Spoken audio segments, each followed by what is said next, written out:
So this is from Abbas Hussein. He said, every day I watch one of your videos and I feel excited and encouraged to maintain my own car. I have a Peugeot 406 from 1999 with the EW10 J4 engine. According to Customs Duty records, it arrived in Nigeria as a used car in May 2011. However, you know how some people think they can outsmart, you know how some people think they can outsmart the manufacturer by bypassing various electrical connections and forcing incompatible parts onto the car. It's commonly referred to as walking. And I really dislike that term. Yeah, in Nigeria, unfortunately, that's what's obtainable here. It's always this part it go work now. Oh, you to work now. It go work. Just put that it go work. What are you saying? It go work. It's something else. Nigeria. That's what I mentioned in my earlier video today. Nigeria car maintenance culture is if I'm let me forget about maintenance culture. Sir. That one will look like we are making it complicated. Our car culture is poor. Is very poor. Because if we have good car culture, trust me, people will be able to maintain cars well. As in value, in fact, don't forget about maintenance. When you value your car, that will determine how you maintain it. So that's what I mean. Our car culture is very bad or very poor. You know. So okay, so moving on. He said, yesterday while I was driving, I noticed that the clutch felt spongy and vibrated when I pressed or released it. Although the brakes worked fine and the hydraulic reservoir was full. Do you have any ideas about what the problem could be and how I might fix it? As always, thank you for sharing your expertise. So now this is he said you noticed the clutch pedal, I believe meant the clutch pedal felt spongy and vibrated. Now for the spongy feel, yeah, few things can make a clutch pedal feel spongy. Number one is if the brake fluid has expired. What I mean expired means if it has got if water content in it as the degree of water content has gone very high, yeah, it will feel spongy. And that is especially when let's assume um, the car was cold, maybe starting for the first time in the morning, then you drive off and hit highway, drive for like 1 hour, 2 hours or so. Or maybe let's delete that one maybe because that one could be, oh, you are traveling. You are on hot afternoon. The car was parked, but you started it. Temperature was like ambient temperature, let's just say maybe 35 degrees Celsius. So everywhere hot, so it's sun heating everywhere, and you drive up after like 30 minutes or 1 hour. For 35 minutes, 35 degrees Celsius can even low, so maybe close to 38 or so. After like 30 minutes or 1 hour on high speed, you press the brake pedal. Guess what is going to happen? Oh, okay. Sorry, I'm actually confusing myself. So this is about clutch. Okay.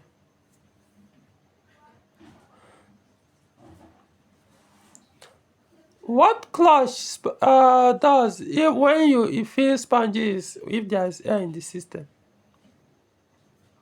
Yes, if there is air in the system. In your case, your car, it says 40699 with EW10 J4 engine. So that makes it uh, so the brake fluid controls your clutch cylinders, the clutch master cylinder and the clutch slave cylinder. So it's your brake fluid, or what we call hydraulic, controls them. So if there is air in the system, just as though one of them has started leaking. That's what most people don't pay attention to until it becomes very bad. When they start leaking, yeah, no matter what you do, there won't be pressure that much. So yeah, it could give you that spongy feel. However, he said it's full.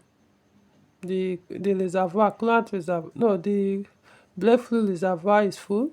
Okay, so let's leave the leakage, but I still wouldn't rule it out until you check and confirm. If the clutch master cylinder, all you need to do is go under the pedals, under the steering wheel, get a touchlight, peep to, you'll see the clutch master cylinder, the part that face inside the vehicle. You know, you see it from under the steering wheel.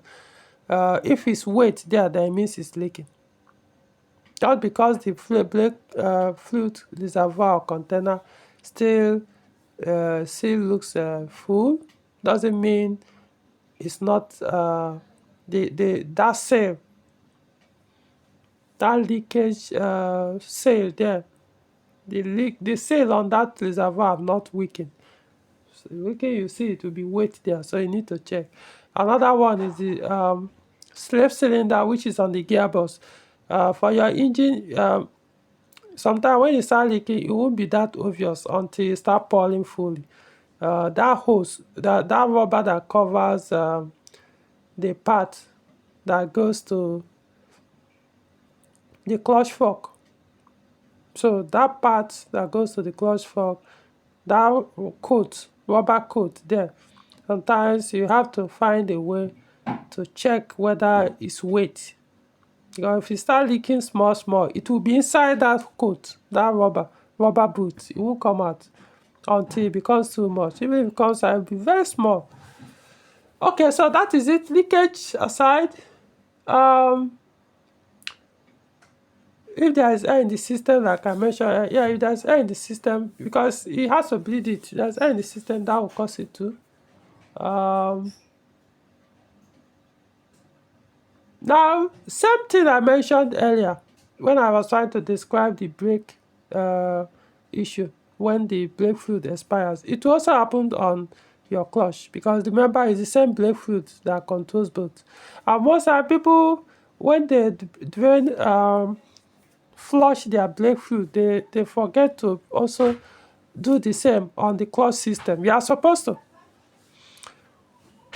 You are supposed to flush your your hydraulic system, your clutch system. If you're using brake fluid, bleed it until fresh fluid start coming out from your bleeding point. Then you know it will work much better. Now, other things that can make your your clutch pedal behave that way is your release bearing and friction plate. The release bearing and friction plate can make it behave like that, but mostly release bearing. But something I want to point out is talked about vibration. Now, that vibration, of course, release bearing can do that, friction plate can do that. The one they call, remember, Nigerians, what they call friction plate locally here is the clutch. They call it clutch disc, but actually it's friction plate. No, what am I doing? Pressure plate, amen, please, not friction plate. So the clutch pressure plate can do it, friction, release bearing can do it.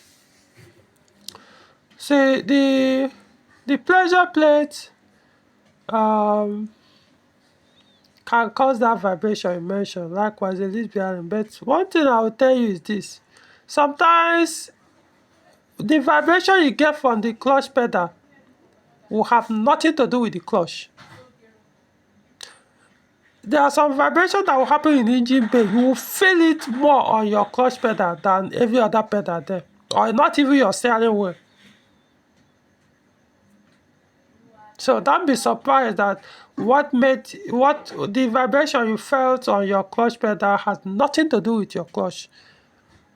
And what could cause it? Number one, you see that bearing on your CV joint. The bearing on the left side right side CV joint, the inner cup, that the one they call, Nigerians call inner cup. The one on the right side, which was regarded as the passenger side, the longer one, that right one, there's a bearing there. If that bearing fails, yeah, you start feeling every vibration on your clutch pedal. It will look as if your gearbox is about to break, or your clutch system, your clutch kit in that bell housing has started to break into pieces. Yeah, that bearing is enough to cause all this headache you are going to, the vibration you felt. So what I would suggest, first thing first, pull that bearing out. No, pull the CV joint out. Check that bearing. Sometimes it will cease and stop spinning. Or it's still there, but man, it has grinded. It's just doing go. Pull it out and check. You'll be surprised. And it's very cheap. It's not expensive. So before you start messing with your clutch, just check that one too. Other things too, anything that can cause vibration under that engine bay, the clutch kit will pick it up and you feel it on the pedal. That's my point. If your ABS is faulty, sometimes for 406 if it's faulty, sometimes it starts vibrating on the brake pedal. At that moment it's vibrating. If you also touch your clutch pedal, you feel the same thing. The only difference in this case is you feel it on both the brake and the pedal, unlike brake and the clutch. Unlike that particular one I told you, maybe the CV joint, bearing, yeah, that one you feel it more on the clutch pedal. So you might still feel it on the brake pedal, but the clutch pedal is where you feel it more. That's why you always suspect your clutch or your gearbox when you start having that kind of vibration. When you touch the clutch pedal, you sound as if something has broken inside the bell housing or the gearbox itself. Among every other things, what I'm saying is just physically check anything that rotates, especially rotates inside, can cause it. Or any kind of harsh sound. You feel that clutch clutch this thing, it behave as if it's microphone, or what's it called? It's not even microphone. It just pick every noise and transfer it to your leg. I don't know. So I hope I answers your question. So start from there. Since you say your clutch, no, your brake fluid reservoir is full, start from all those. Check your distance before you now check. Usually if there is air in your clutch system that you didn't breathe it out properly, you don't even need that sponge feel on your leg to know. Because what will happen is you realize that sometimes when you want to put gear 1 or reverse, it won't really it won't engage. Even if it virtually engages, it will enter with force or make that grinding sound before the gear shifts in, like grrr. That's usually a sign that number one, there is air in the system or there is a leakage. Two things: if there is a leakage or there is air in the system, you get that. In that case, for you to stop, anytime you want to do, you have to pump your pedal a few times to gain some pressure so that the gear can be able to enter. Then later it goes down again. And you can also tell your every Peugeot car, as far as factory, the arrangement is your clutch pedal will be the one on top of every other pedal, that it will stay higher than every other pedal. So the clutch pedal stays up, followed under it will be the brake pedal, then the accelerator pedal. So it's like a step. Like that. What I mean a step, means climbing a step. You start from after accelerator pedal, then the next step you climb will be the brake pedal, then the next one. So that's the arrangement. So, but if your distance starts having problem, your clutch pedal starts, you notice that it's now on the same level with the brake. That means there's probably a leakage on your clutch master cylinder, clutch slave cylinder, or that pressure line that connects the master cylinder to the slave cylinder. It can leak, or even the pipe on it can leak. I'm just saying, you don't have to check whether maybe there is air in the system. Or once you fix all those, it will come up. There are so many symptoms, so or how many things I will tell you if there's air in the system, not necessarily the spongy feel. Right. So, but the pressure plate can still do it. What I know Ladies Bearing does is it mostly, of course, it will be making one kind of sound and becomes what's it called? Um, Noisy. That's because it makes one squeaky sound, and when you press the pedal, and then it will vibrate as well each time you press the pedal. But the point is, when you press the clutch pedal, it makes that sound and also vibrate at the same time. All right. So I hope this helps. Have any other thing, you can post it here. So if you want to share any other thing, post it in the comment section. So like the video, subscribe to the channel. See you in the next one.